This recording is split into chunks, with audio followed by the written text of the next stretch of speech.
नमस्कार, खबर उत्तराखंड में आप सभी का स्वागत है। मैं हूं आपके साथ यश शुक्ला। रुक करेंगे खबरों का, लेकिन उससे पहले एक नजर सुर्खियों पर।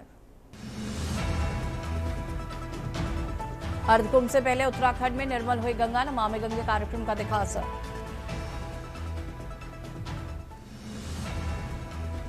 नियम तोड़ने पर जनगणना में लगे अधिकारी कर्मचारी को होगी जेल, सहयोग न करने वाले लोगों पर लगेगा जुर्माना। रुड़की में इंजीनियर्स की हड़ताल जारी, 500 करोड़ के कार्य प्रभावित। कैबिनेट मंत्री प्रदीप बत्रा ने समाधान का आश्वासन दिया। उत्तराखंड के 9 जिलों में खेती पर मंडराया संकट, भारतीय कृषि अनुसंधान परिषद की रिपोर्ट में हुआ खुलासा। उत्तराखंड में स्मार्ट प्रीपेड मॉनिटरिंग पर जोर, विद्युत नियामक आयोग ने टैरिफ में दी विशेष छूट। देहरादून नगर निगम ने भवन कर वसूली में बनाया रिकॉर्ड, पहली बार 60 करोड़ पार वसूली। आप देख रहे हैं के न्यूज, खबरों का सारथी।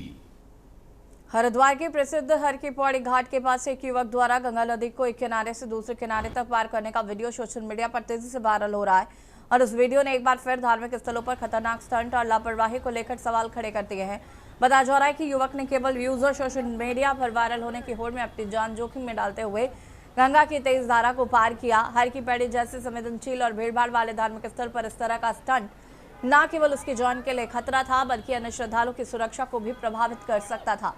गौरतलब है कि इस क्षेत्र में पहले भी गंगा में डूबने के कई मामले सामने आ चुके हैं। इसके बावजूद लोग लापरवाही बरतने से बाज नहीं आ रहे। दिल्ली, हरियाणा और उत्तर प्रदेश समेत विभिन्न राज्यों से आने वाले श्रद्धालु गंगा की पवित्रता और अपनी सुरक्षा दोनों के साथ खिलवाड़ कर रहे हैं। स्थानीय प्रशासन और पुलिस ने ऐसे मामलों पर सख्ती बरतने की मांग उठ रही है ताकि भविष्य में इस तरह की घटनाओं पर रोक लगाई जा सके।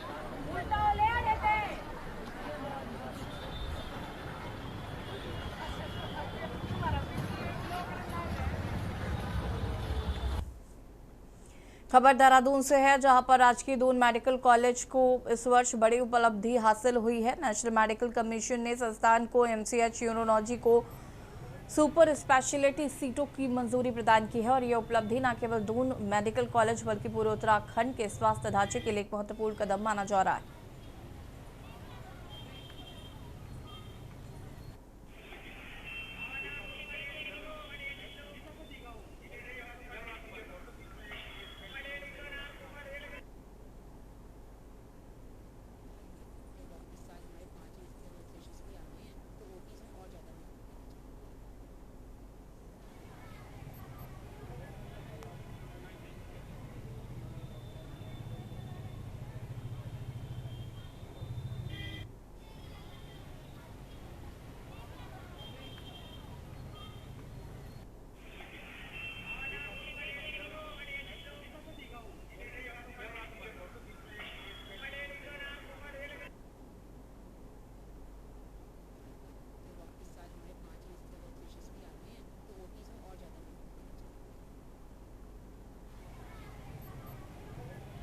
कि मेरे को बताते हुए बहुत हर्ष हो रहा है कि दून मेडिकल कॉलेज पहला उत्तराखंड का स्टेट गवर्नमेंट मेडिकल कॉलेज बन गया है, जिसमें कि हम सुपर स्पेशलिटी स्टार्ट कर रहे हैं। तो इसकी शुरुआत यूरोलॉजी की 2 सीट से हो रही है। और आपको ये भी बताते हुए मुझे बहुत खुशी है कि हमारे कार्डियोलॉजी में 3 फैकल्टी ने ज्वाइन कर लिया है। जैसे प्रोफेसर सलील गर्ग जो पहले डायरेक्टर थे इंद्रेश के, जिन्होंने वहाँ पे डीएम कार्डियोलॉजी का प्रोग्राम स्टार्ट किया था और उन्होंने यहाँ ज्वाइन करा है। तो हमने डीएम कार्डियोलॉजी के लिए भी सीट्स के लिए अप्लाई कर दिया है। एमडी रेडियोलॉजी में हमारे प्रोफेसर साहब ने ज्वाइन कर लिया है, डॉक्टर त्रिपाठी साहब ने, तो उसके लिए भी हमने पीजी में सीट्स के लिए अप्लाई कर दिया है।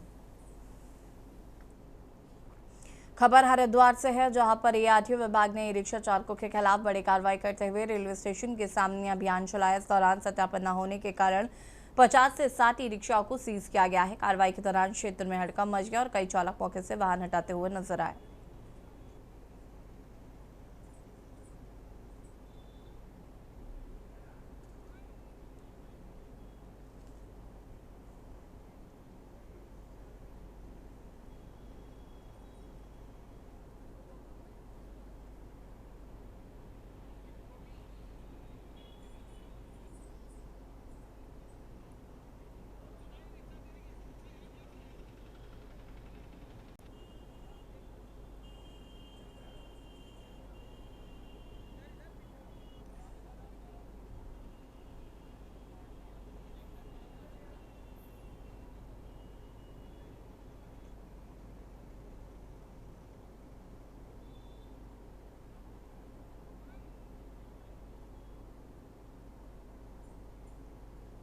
जो हमारी जिला सड़क सुरक्षा समिति है उसने एक निर्णय लिया था कि 31 मार्च से सभी ई रिक्शाओं के रूट में जो है वो निर्धारित हो जाए और उनको जो भी वाहन चालक हैं और वाहन है उनका सत्यापन हो जाए। तो वो जो समय सीमा थी 31 मार्च की वो कल समाप्त हो गई है। तो आज इसीलिए जिन जिन वाहनों का ये सत्यापन नहीं हुआ है, जिनको रूट नहीं मिले हैं, उनके खिलाफ ये चालानी कार्रवाई की जा रही है। ताकि मैं ये भी अपील कर रहा हूँ कि जिन वाहनों ने अभी तक सत्यापन नहीं कराया वो जल्द से जल्द सत्यापन करा लें, ताकि इस तरह की चालानी कार्रवाई से बच सके। लगभग देखिए 1500 से अधिक ई रिक्शाओं के सत्यापन हुए हैं, लेकिन हमारे रजिस्टर्ड काफ़ी मात्रा में है। 12,000 करीब ई रिक्शा रजिस्टर्ड है। इसका मतलब अभी बहुत सारी ई रिक्शाएं इनका सत्यापन नहीं हुआ है। खबर देहरादून से है, जहां पर जिले में बढ़ते बंदरों के आतंक को देखते हुए नगर निगम ने अब इस समस्या से निपटने के लिए बड़ी पहल शुरू की है। लंबे समय से लोगों की शिकायतों के बाद निगम ने ऑपरेशन बंदर अभियान चलाते हुए बंदरों को पकड़ने की जिम्मेदारी खुद संभाली है। नगर निगम के अधिकारियों के अनुसार पहले भी ये काम वन विभाग के अधीन था, लेकिन अब निगम के ने इसके लिए एक निजी एजेंसी को ठेका दे दिया। शहर के अलग अलग इलाकों में अभियान चलाकर बंदरों को पकड़ा जा रहा है।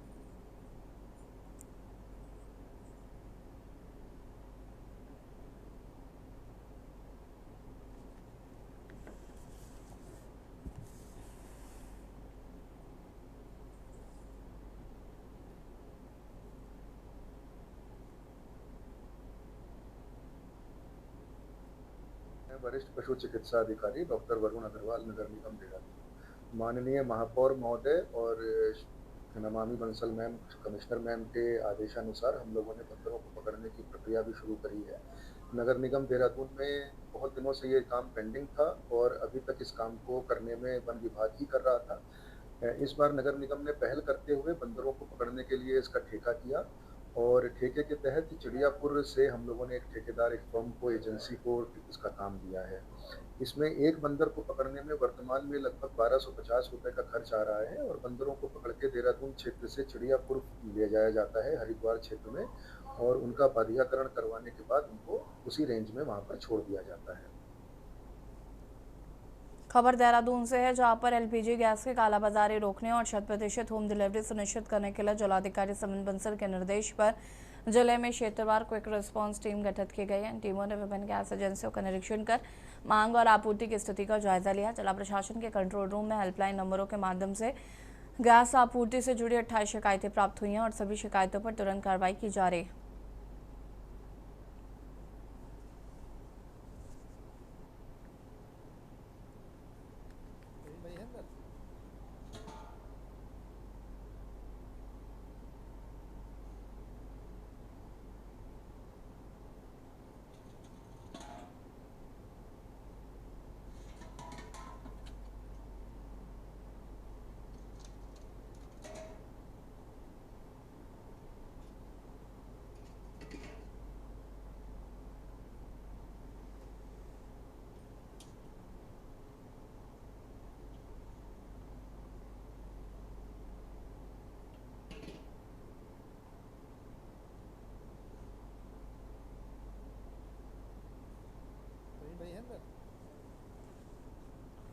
खबर देहरादून से है, जहां पर उत्तराखंड में एंटी रेबीज वैक्सीन की कमी को लेकर चिंता बढ़ रही है। कच्चे माल की देरी और कमी के कारण राज्य में वैक्सीन का उत्पादन प्रभावित हुआ, जिससे कई सरकारी अस्पतालों में पर्याप्त मात्रा में वैक्सीन उपलब्ध नहीं हो पा रही है। इस स्थिति का सीधा असर मरीजों पर पड़ रहा है, जिन्हें इलाज के लिए लंबा इंतजार करना पड़ रहा है। प्रदेश में कई हिस्सों से वैक्सीन की कमी की शिकायतें मिल रही हैं। बताया जा रहा है कि समय पर कच्चा माल न मिलने से उत्पादन धीमा हो गया, जबकि मरीजों की संख्या लगातार बढ़ रही है।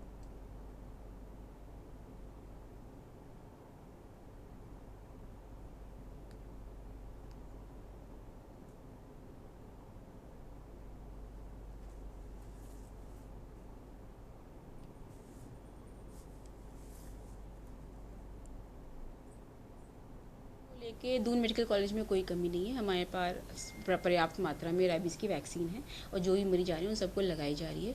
और आप लोग ने ये भी देखा होगा रेबीज़ का काउंटर हमने ओपीडी में, रिसेप्शन पे, इमरजेंसी में सबसे बाहर ही कर दिया है, तो मरीज तुरंत आते ही वहीं लग जाता है। उसको कोई वेट करने की ज़रूरत नहीं है और तुरंत उसको रेबीज़ की वैक्सीन दी जाती है। टोटल कितने पेशेंट आते हैं कि डेली कितने आ रहे हैं रेबीज़ के? हमारे पास लगभग 40 से 60 मरीज पर डे का आ रहा है और आजकल थोड़ा बढ़ गया है क्योंकि थोड़ा शॉर्टेज चल रही है, तो क्योंकि सरकारी में नहीं मिल पा रही है तो कॉलेज में हमारे थोड़ा सा बढ़ गया है। उधम सिंह नगर के खटीमा में प्रतिबंधित मांस सजवाने की सूचना पर हिंदुवादी संगठनों ने जमकर हंगामा किया है। सूचना मिलते ही लोग टोल प्लाजा पर एक कैंटर को घेर लिया। गुस्साए लोगों ने चालक की पिटाई की और वाहन में तोड़फोड़ भी की है। घटना के बाद माहौल तनावपूर्ण हो गया। मौके पर तहसीलदार वीरेंद्र साजवाड़ी, यो प्रियंका और भारी पुलिस बल तुरंत मौके पर पहुंचे। चुनकर चौकी प्रभारी अशोक आंडपाल और उनकी टीम ने स्थिति को काबू में किया और चालक को हिरासत में लिया है।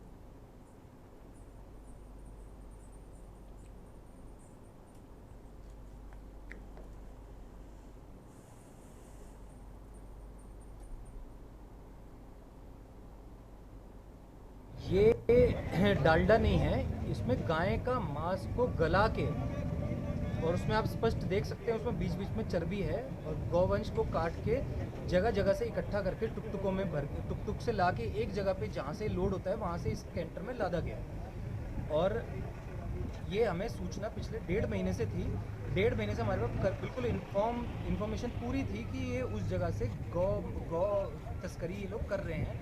4 बजे मेरे पास पुलिस विभाग से फ़ोन आया था कि ऐसे करके इन्होंने एक गाड़ी यहाँ पकड़ी है। उसमें केवल कुछ 150 या 160 कंटेनर हैं, उसमें चर्बी भरी हुई है, सिर्फ चर्बी है, मांस नहीं है और स्किन वगैरह भी नहीं है इसमें।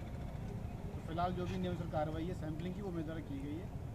आज विश्व हिंदू परिषद और बजरंग दल द्वारा सूचना दी गई, उसके उपरांत हम यहाँ पे आए तो आपके द्वारा अवैध रूप से ले जाया जा रहा कुछ सामान जो कि संदिग्ध प्रतीत हो रहा है और जिसमें पशुपालन विभाग की टीम आई थी, उनके द्वारा सैंपल लिया गया है और सैंपल भेजेंगे। प्रथम दृष्टया जो है ये अवैध रूप से कोई पशुओं की ही चर्बी या अन्य जो उनके डिस्ट्रॉय होता है वही प्रतीत हो रहा है। अभी क्लियर नहीं हुआ है कि कहाँ से मिली, कहाँ को जा रही है। अभी गाड़ी हमें यहाँ पे खड़ी हुई मिली है, अभी इसके जांच के लिए हमने भेजा है। मैम जब पता चलेगा उसके बाद ही क्लियर होगा कि क्या है क्या नहीं। खबर पौड़ी से, जहां पर उत्तराखंड डिप्लोमा इंजीनियर्स महासंघ के आह्वान पर चल रही अनिश्चितकालीन हड़ताल आज 11वें दिन भी जारी रही। इससे प्रदेश में अधिकांश निर्माण कार्य ठप हो गई। ये आंदोलन 23 मार्च से शुरू हुआ था। 27 सूत्री मांगों पर सरकार से सहमति न बनने के बाद तेज हो गया। पौड़ी के कंडौलिया स्थित निरीक्षण भवन में इंजीनियर्स ने धरना प्रदर्शन किया। उनकी प्रमुख मांगों में वेतन विसंगति का समाधान, एसीपी लाभ, 5400 ग्रेड पे, पुरानी पेंशन बहाली और पदोन्नति व्यवस्था में सुधार शामिल है।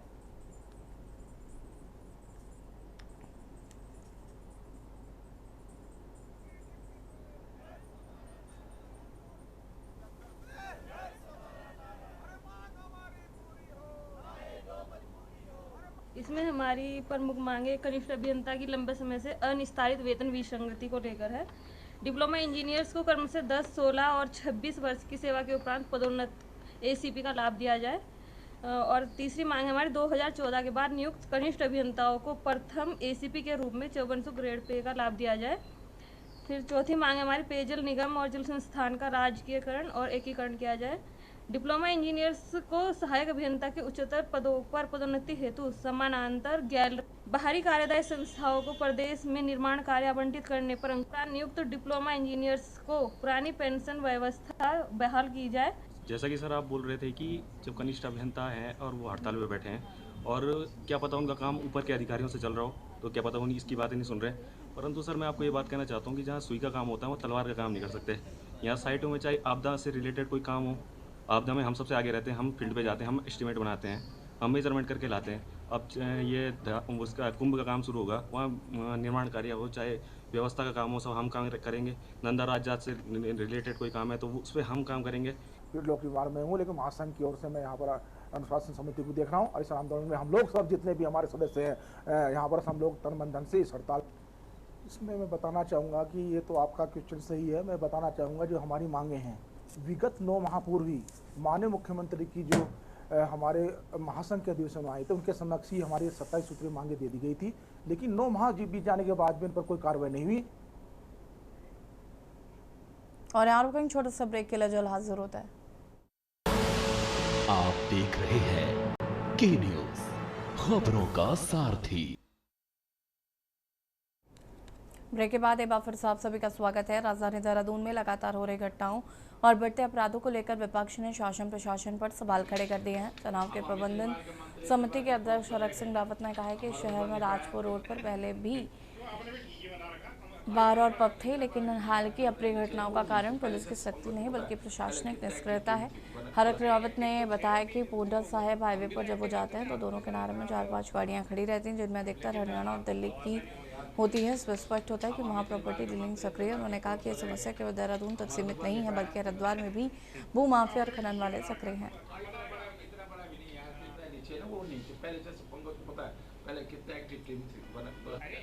बाहर तो पहले भी थे, राजपुर में बाहर पहले भी थे, लेकिन ये कहीं ना कहीं पुलिस की जो सख्ताई नहीं है, ये एकाएक जो ये कुछ समय से ये 5, 7, 10 महीनों में मैं देख रहा हूँ।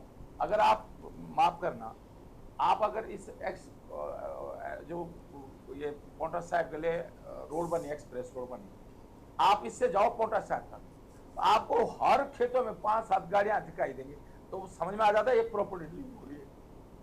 अब ये अचानक ऐसा, आप कहीं भी जाओ तो आपको 2-4 गाड़ियां जो है दिल्ली यूपी नंबर की और दिल्ली नंबर की, हरियाणा नंबर की 2-4 गाड़ियां आपको हर जगह दिखाई देंगी।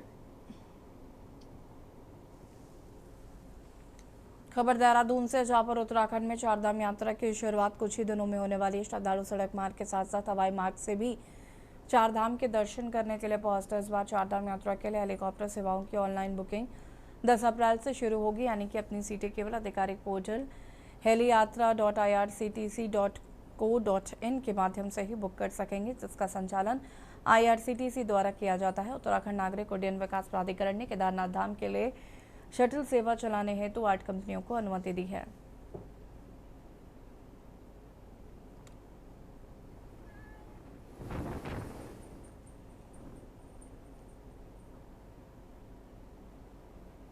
अभी हम लोगों की आज IRCTC के साथ मीटिंग है और हम जल्दी ये ट्राई करेंगे कि हमारी ऑनलाइन बुकिंग स्टार्ट हो जाए, और ये ऑलमोस्ट 10 अप्रैल के आसपास स्टार्ट होने की संभावना लग रही है मुझे।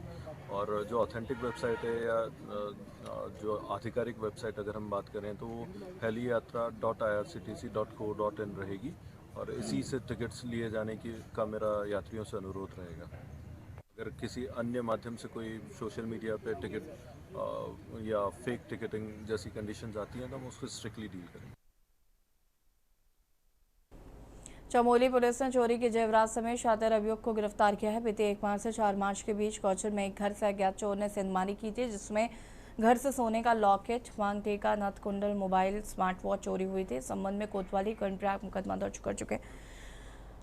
कोतवाली कर्णप्रयाग में मुकदमा दर्ज किया गया था। मामले की गंभीरता को देखते हुए पुलिस अधीक्षक चमोली सुरजीत सिंह पवार ने तत्काल घटना में लिप्त अभियुक्त की गिरफ्तारी के निर्देश दिए। 4 तारीख को एक मुकदमा हमारे द्वारा लिखा गया है और उसमें हमारी पुलिस टीमों ने टेक्निकल सर्विलांस, CCTV का सर्विलांस, इलेक्ट्रॉनिक सर्विलांस और जो मैनुअल मुखबिरी होती है, चेकिंग, सभी चीज़ों पे काम किया। और आज सवेरे 1 अप्रैल को प्रातः 7 बजे के लगभग गौचर बैरियर के पास चेकिंग में हम लोगों को एक मुलजिम पकड़ा गया है, रोहित कुमार करके। ये घाट क्षेत्र का रहने वाला है, नंदनगर घाट थाना क्षेत्र के ग्राम सुंग का, और उसके कब्जे से काफ़ी मात्रा में चोरी गई ज्वेलरी, एक मोबाइल फ़ोन रेडमी कंपनी का और एक बाइक जो कि उसने कुछ ज्वेलरी हरिद्वार में किसी व्यक्ति को बेची थी। देहरादून में ब्रिगेडियर की मौत की घटना के बाद पूरे प्रदेश में हड़कंप मच गया है। हल्द्वानी विधायक सुमित्रा देशमुख इस घटना की कड़ी निंदा करते हुए सरकार पर निशाना साधा।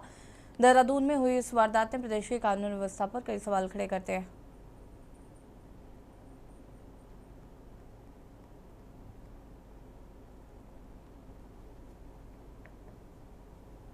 देखिए, सबसे पहले तो ब्रिगेडियर वीके जोशी जी को मेरी उनके परिवार के प्रति संवेदना और सद्भावना मैं प्रकट करता हूं। और ये बड़ा दुखदायी कृत्य हुआ है। और लॉ एंड ऑर्डर की व्यवस्था कैसी है जब राजधानी में पिछले 2 महीने से इतने मर्डर हो गए, और ये भी रैंडम एक्ट ऑफ वायलेंस जो था, जिसका सामना ऐसे हमारे ब्रिगेडियर साहब ने करा जिन्होंने दुश्मनों की गोलियां भी झेली होंगी। तो ये सोचनीय विषय है कि अगर देहरादून ही सुरक्षित नहीं है, प्रदेश व्यापी सुरक्षा की क्या स्थिति रहेगी। ये जो एक गन कल्चर का प्रचलन है और एक इसको बहुत एक वो मानते हैं कि बहुत बड़ी चीज़ है किसी पे शस्त्र लाइसेंस है, इसका दुरुपयोग जो लगातार हो रहा है, विशेषतः शराब पी के जो लोग शस्त्रों का उपयोग करते हैं, इन पे सख्त से सख्त कार्रवाई आर्म्स एक्ट के तहत और इनका तुरंत निरस्तीकरण इन शस्त्रों का होना चाहिए। और खबर उत्तराखंड में फिलहाल इतना ही। देखते रहिए के न्यूज़ इंडिया। नमस्कार। आप देख रहे हैं के न्यूज़, खबरों का सारथी।